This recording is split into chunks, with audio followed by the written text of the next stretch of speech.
Une préparation, c'est quoi le ramadan? Les gens maintenant se préparent, et malheureusement ça va nous faire rire, car il y a des malheurs qui nous tombent sur la tête, on ne sait pas si on doit pleurer ou rire. Maintenant, il y a des gens qui sont prêts, ils ont mis de l'argent de côté. Pourquoi tu as mis de l'argent de côté? Tu pars en vacances? Non. Et pourquoi? Pour le ramadan.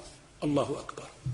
Pour le ramadan, qu'est-ce qui se passe? Qu'est-ce qu'il va voir pendant le ramadan? Il va voir de la bouffe. Je m'excuse le terme, je ne vais pas manger, je vais dire manger parce que manger, si ça aurait été manger, tu n'aurais pas mis de l'argent de côté. Si tu mets de l'argent de côté plus que le mois passé, l'autre mois, il y aura la bouffe. Ça nous fait rire.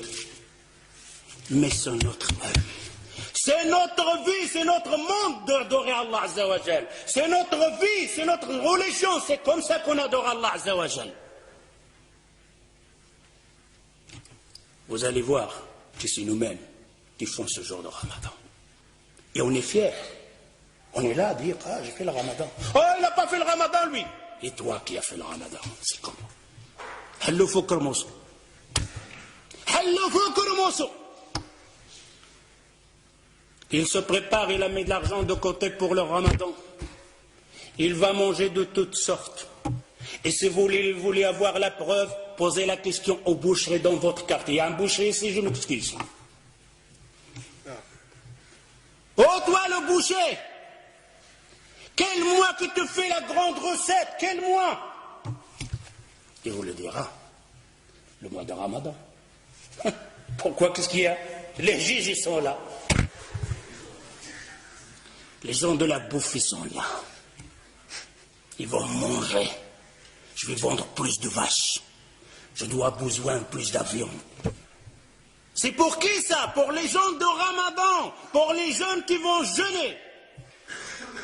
Demandez la question en même temps au boulanger.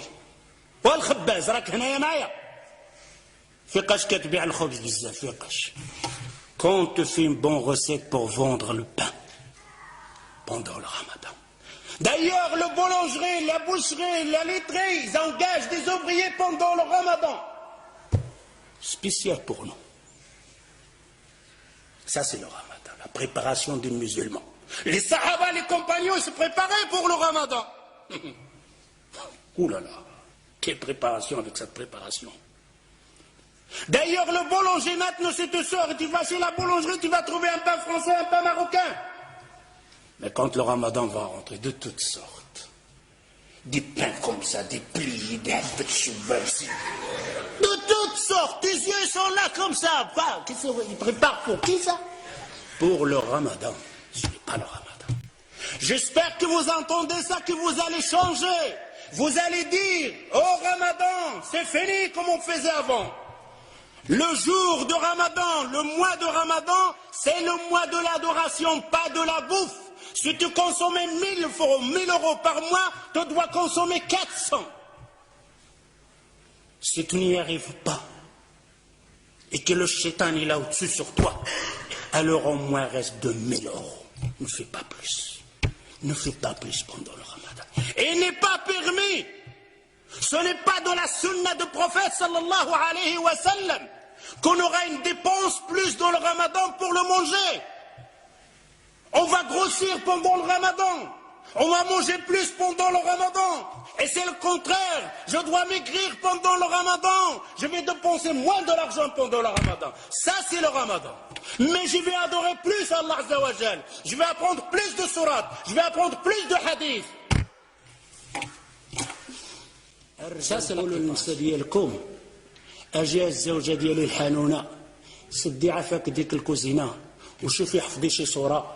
ولا شوفي لاحظي ديك الفاتحه اللي كتقرا بها القران تقنها بالقواعد ديالها ومشي للمسجد تعلمي بعضه وتسمعي الدروس اشهار نتاع العباده تحفظي فيها حديث جوج احاديث. Je dis vous les hommes, j'appelle les hommes, de dire à vos épouses, à vos femmes, à vos filles, à vos sœurs, de sortir pendant le Ramadan de la cuisine. Dis à vos femmes de fermer le robinet de gaz pendant le Ramadan. mon épouse, allez apprendre le Fatiha bien. Celle que tu récites que dans ta prière et tu ne sais même pas comment tu la récites. Allez apprendre une sourate en plus. Allez apprendre un hadith en plus. Et à Maghreb, tu nous fais une tasse de verre de thé ou quelque chose comme ça pour passer la fin. Car il nous attend une autre adoration qu'on appelle At-Tarawih. Quel Tarawih. Quand il a rempli la table avec le bouffe, la manger de toutes sortes.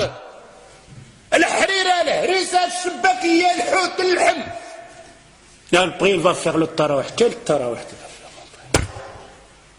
Quand il fait le recours, il reste comme ça, coincé. Presque debout. S'il fait un recours normal, tout le harira houd. Une femme va faire comme une femme auparavant. Son mari, il l'a massacré avec cuir, va préparer toutes sortes à manger. Pendant tout le ramadan, il ne sort pas de la cuisine. Surtout quand il avait des enfants, masha'Allah. Il doit déposer tout chaud. Les enfants mangent, il est à la cuisine. Pendant le ramadan, pendant le maghreb, la femme, elle est à la cuisine, et le père et les enfants, ils mangent. Et il arrive avec les marmites. C'est quoi ça? C'est quoi ce ramadan? Alors cette femme, vous savez qu'est-ce qu'elle a fait à la fin du ramadan? Il a pris ses casseroles, il les a bien attachées, il l'a mis dans la sac de poubelle, il a dit, oh le ramadan, j'espère que tu ne reviens plus jamais. Alors, il en a marre du ramadan. C'est pour ça qu'on a certaines personnes maintenant, ils ont peur même de ramadan. Ne changez pas ça. Si vous restez toujours la même chose, alors je vous dis, on n'a rien compris au mois de l'Coran. Vous n'avez rien compris et on n'a rien compris au mois de l'Coran. J'espère en entendant ça. Ta'ahdullah Azza wa Jal. Vous faites une promesse à Allah Azza wa Jal. Finis le ramadan dans le temps. Finis le ramadan de la bouffe.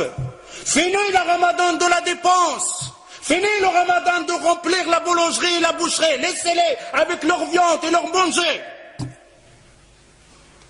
On a versé les rôles. Le mois qu'on doit dépenser, le mois on dépense le plus. Le mois qu'on doit se bagarrer, le mois on se bagarre le plus. Est-ce que le temps n'est pas venu de réfléchir un peu, de regarder ce hadith que le prophète sallallahu alayhi wa sallam, il te dit, oh toi qui as vécu un an plus que l'autre, il t'a jeûné un ramadan plus que l'autre, tu le dévances d'une distance entre la terre et le ciel. C'est la parole du prophète sallallahu alayhi wa sallam. Mais mes frères et sœurs, quel genre de ramadan? Celui qui en fait d'habitude, celui de manger, celui de passer son temps devant la télévision, celui de dire viens on va tuer le temps. Pendant le ramadan il ne pompe pas un mot sale. Un mot sale, agir le waqt. Viens on va tuer le temps. Tu vas tuer le temps toi. Le temps, combien de gens l'ont tué? Et personne ne pourra tuer le temps. Le temps le sait. رمضان الذي أنزل فيه القرآن هدى للناس وبينات من الهدى والفرقان